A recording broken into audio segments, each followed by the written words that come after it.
Good evening to all of you. आज हम जो कल स्टार्ट किए थे सेल बायोलॉजी उसका सेकंड पार्ट बनाएंगे। अमन गेमिंग जो उसने कमेंट किया सर फ्रांस की क्रांति को पढ़ाएं, तो फ्रांस की क्रांति थोड़ी एक लंबी क्रांति है, तो इसको मैं सोचा हूँ कि संडे को नहीं हो पाएगा तो मंडे को तो कंप्लीट करवाएंगे। फ्रांस की क्रांति एक ही वीडियो में पूरा कंप्लीट होगा फ्रांस की क्रांति, तो मंडे तक वेट करना। और आज हम शुरू करने जा रहे हैं सेल बायोलॉजी का सेकेंड चैप्टर। तो कल हमने सेल के बारे में बहुत कुछ बातें पढ़ लिया था और आज सेल के बारे में कुछ और बातें समझेंगे। तो हम आज सेल के बारे में आगे पढ़ेंगे। तो सेल को हम लोग पहली बात तो दो भागों में डिवाइड करते हैं, दो नहीं कुल टोटल 4 प्रकार होते हैं, लेकिन पढ़ाया जाता है 2 ही। एक होता है असेलुलर, अकैरियोटिक बोलते हैं, अकैरियोटिक सेल बोलते हैं, अकैरियोटिक यानी अकोशिकीय। अकेंद्रिक बोलते हैं, इंग्लिश में भी लिखते हैं देवनागरी लिपि में, अकैरियोटिक सेल। दूसरा होता है प्रोकैरियोटिक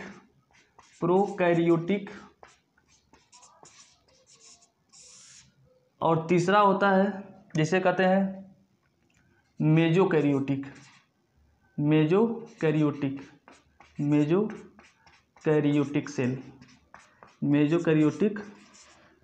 सेल। और जो चौथा होता है, इस चौथे कोशिका को हम लोग कहते हैं यूकैरियोटिक।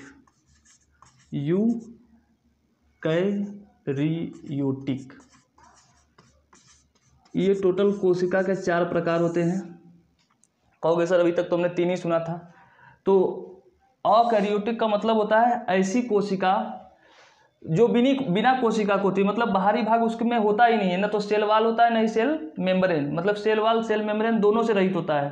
तो ऐसा कौन सा जीव है? वायरस। जैसे कि कौन है, ये एग्जाम में पूछा था और उस वक्त लोगों की होश उड़ गए थे कि कौन सा क्वेश्चन आ गया कि ऐसा कौन सा जीव है जो बिना कोशिका का है। तो अकैरियोटिक मतलब अकोशिकीय जीव किसे कहते हैं? तो वायरस इसमें आता है। वायरस जो बना होता है वो किसका बना होता है? या तो सिर्फ आरएनए का बना होगा या तो केवल डीएनए का।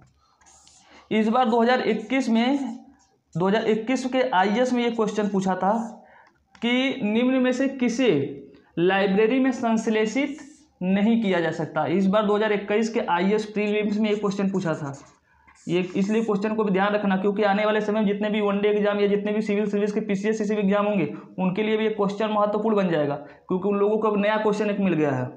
तो पूछा था कि लाइब्रेरी में यानी प्रयोगशाला में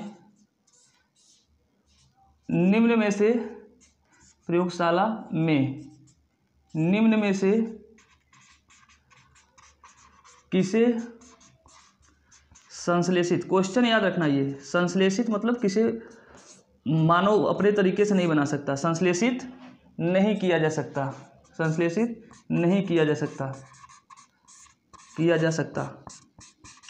ये क्वेश्चन था, किया जा सकता। तो इसमें ऑप्शन था, कोशिश करना थोड़ा एक बार सोचने की कोशिश करना कि ऐसा क्या होगा।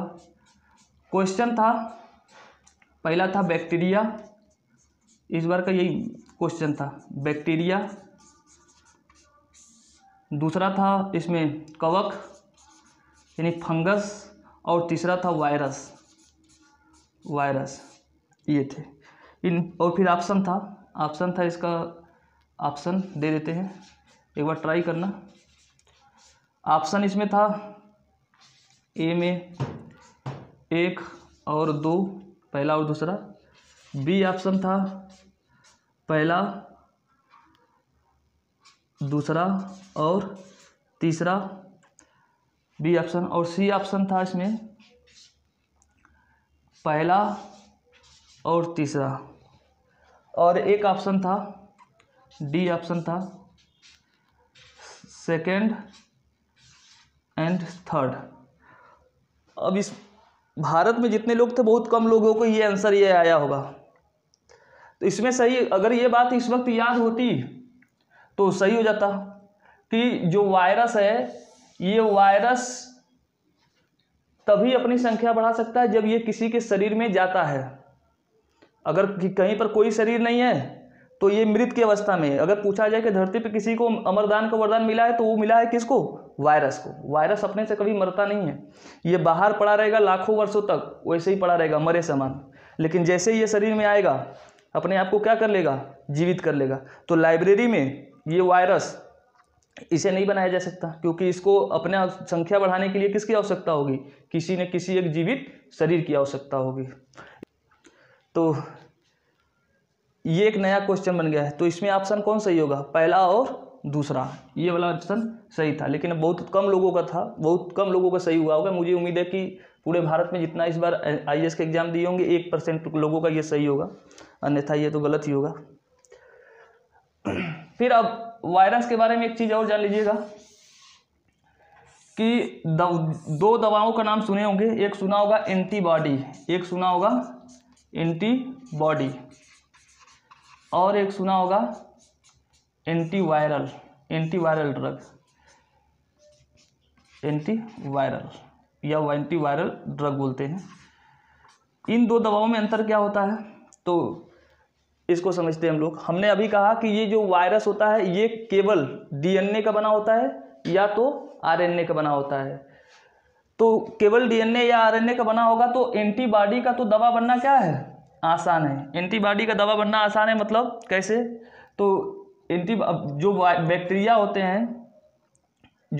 होते हैं, इनके शरीर किससे बना होता है? इनके शरीर के बाहरी आवरण जो होंगे या तो इसमें सेल वॉल मिलेगा या तो सेल मेम्ब्रेन, और इसके शरीर में विभिन्न प्रकार के क्या मिलेंगे? ऑर्गेनेलिज मिलेंगे। ऑर्गेनेल मतलब कोशिकांग मिलेंगे, बैक्टीरिया ये सब जितने भी होंगे।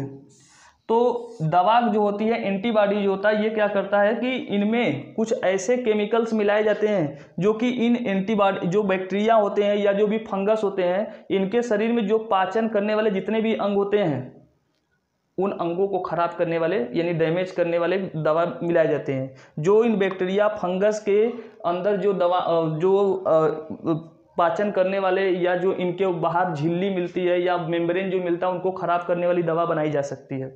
उनको समाप्त करके हम लोग क्या कर सकते हैं? इन बैक्टीरिया को समाप्त या कवक को समाप्त कर सकते हैं। अब वायरस में क्या समस्या है? जब इसके पास अपना कोई एक्सक्रिएशन सिस्टम ही नहीं है, इसके पास अपना कोई डाइजेशन सिस्टम नहीं है, न तो सेल वाल है न सेल मेम्ब्रेन, तो इसको कैसे समाप्त किया जाए? इसलिए वायरस को मारना क्या है? कठिन है। तो इसके लिए क्या करते हैं वैज्ञानिक कि हमारे शरीर में जैसे मान लेते हैं कि वायरस है, जैसे मान लो बस कि ये क्या है, ये एक वायरस है, ऐसे ही होता है वायरस, ऐसे ही ये जो इसके बाहर होता है, इसके जो बाहर इसके वायरस के सभी भाग होते हैं, इन्हें क्या बोलते हैं? जैसे कोरोना आया है, कोरोना का नाम इसलिए कोरोना रखा गया क्योंकि इसके बाहरी जो भाग है वो जो सूर्य का कोरोना होता नहीं है, सूर्य जो होता है उसके बाहरी आवरण कुछ इस प्रकार दिखाई देता है, इसलिए इसका नाम कोरोना रखा गया, क्योंकि इसके पास भी कुछ ऐसे मिले हैं। इस बाहरी भाग को कहते हैं स्पाइक, क्या बोलते हैं? स्पाइक कहते हैं। अब इसका कोई सेल वाल सेल मेम्ब्रेन नहीं है और ना ही इसके पास अपना कोई डाइजेशन सिस्टम है, केवल DNA और RNA का है। इसके लिए दवा कैसे बनाएं? इसको कैसे मारा जाए? तो वैज्ञानिक क्या करते हैं कि इसके अंदर जैसे मान लेते हैं कि हमें पता चल गया कि नाइट्रोजन है, क्या है इसके अंदर? जैसे मान लेते हैं कि नाइट्रोजन है, इसके अंदर हाइड्रोजन है, इसके अंदर ऑक्सीजन है, हमें जैसे ये पता चल गया। अब कौन कौन नाइट्रोजन हाइड्रोजन ऑक्सीजन किन किन अनुपात में है, इन्हीं अनुपात को हमारे शरीर में क्या किया जाएगा? इंजेक्ट कर दिया जाएगा।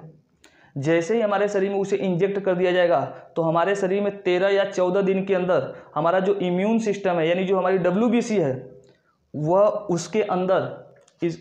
उसके अंदर इन नाइट्रोजन हाइड्रोजन ऑक्सीजन को समाप्त करने की क्षमता जाग जाएगी, जिसे कहते हैं इम्यून या जिसे कहते हैं प्रतिरक्षा तंत्र। इसीलिए जो वैक्सीन लग रहा है, वैक्सीन का मतलब होता है कि इस जो कोरोना वायरस के अंदर जो भी मटेरियल्स मिल रहे हैं उस मटेरियल को हमारे शरीर में क्या किया जा रहा है? इंजेक्ट किया जा रहा है, जिससे कि अगर कोरोना वायरस आ जाए तो पहले से हमारा शरीर क्या है? उसके प्रति तैयार है, इम्यून हमारे शरीर में तैयार है, उसको आसानी से क्या किया जा सकता है?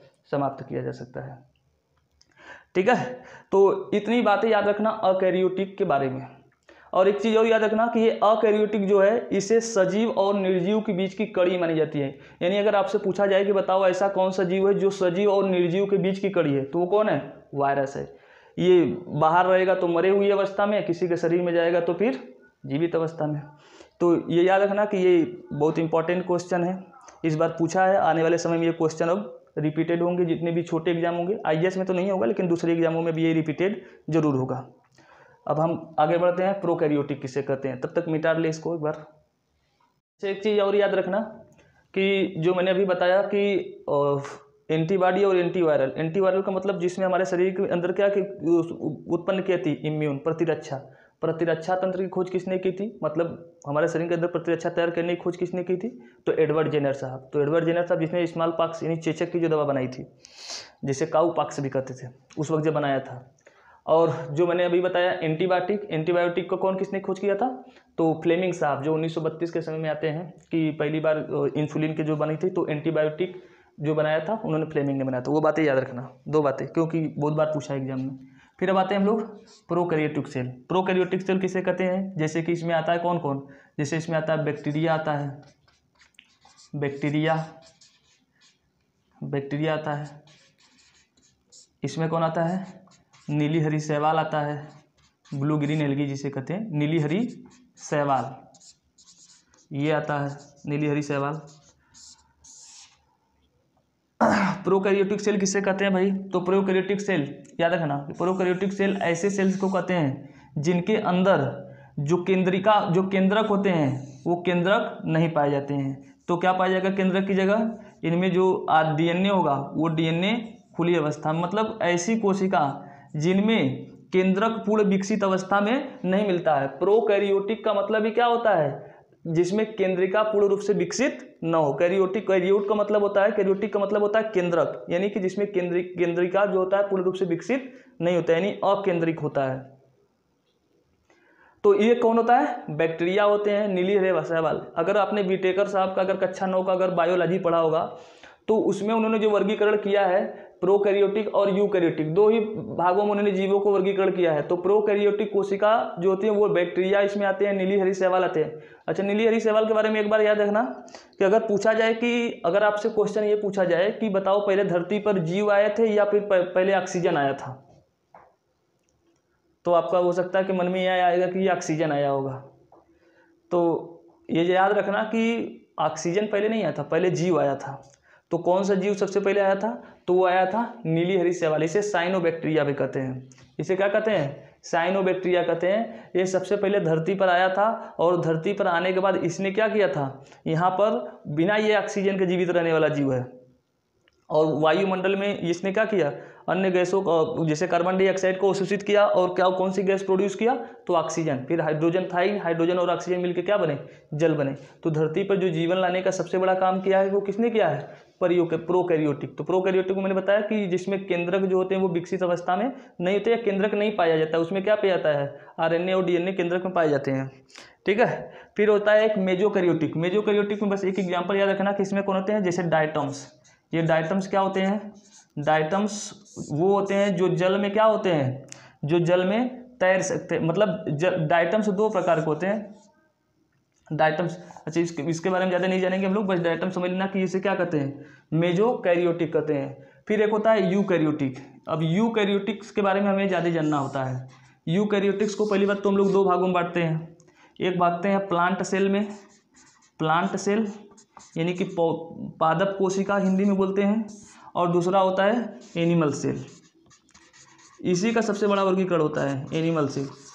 यानी अगर हम लोग नीली हरी शैवाल, बैक्टीरिया और कुछ एक आध दो एग्जाम्पल छोड़ दें तो जितने भी जीव आएंगे वो किस में आएंगे, यूकैरियोटिक। यूकैरियोटिक किसे कहते हैं, ऐसी कोशिकाएं जिनके अंदर केंद्रक के साथ साथ अन्य जितने भी अंग होते हैं, कोशिका द्रव्य में जितने भी और अन्य जितने भी अंग होते हैं सभी क्या होते हैं, पूर्ण विकसित होते हैं। तो यूकैरियोटिक को सबसे पहले हम लोग कितने भाग में बांटते हैं, प्लांट सेल और एनिमल सेल।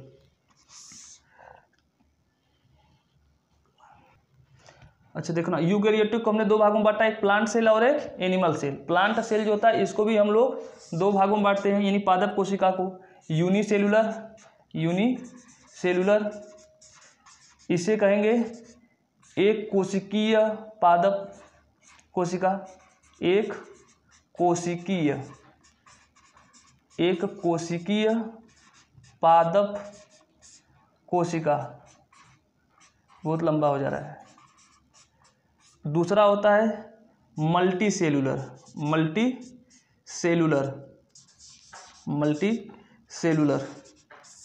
पादप कोशिका कहते हैं। हिंदी में बोलेंगे इसे बहुकोशिकीय पादप कोशिका। हिंदी में क्या बोलेंगे इसे? बहुकोशिकीय पादप कोशिका। इसी प्रकार से एनिमल सेल को भी हम दो प्रकार में बांटेंगे। एक कौन बांटेंगे? एक कोशिकीय एनिमल सेल या यूनिसेल्यूलर एनिमल सेल बोलेंगे। दूसरा होगा एक कोशिकीय, लिख देते हैं, एक कोशिकीय एनिमल सेल बोलेंगे, जीव कोशिका। दूसरा होगा बहुकोशिकीय यानी मल्टी सेलुलर एनिमल सेल बोलेंगे, बहुकोशिकीय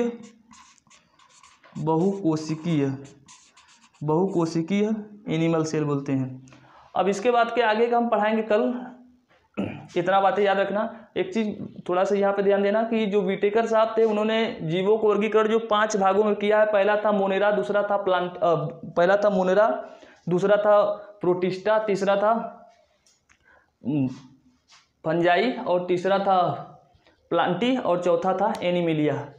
तो इनमें से याद रखना कि जो मोनेरा जगत है, मोनेरा जगत ही बस सिर्फ किस में आएगा? प्रोकैरियोटिक में। सिर्फ मोनेरा जगत किस में आएगा? प्रोकैरियोटिक में।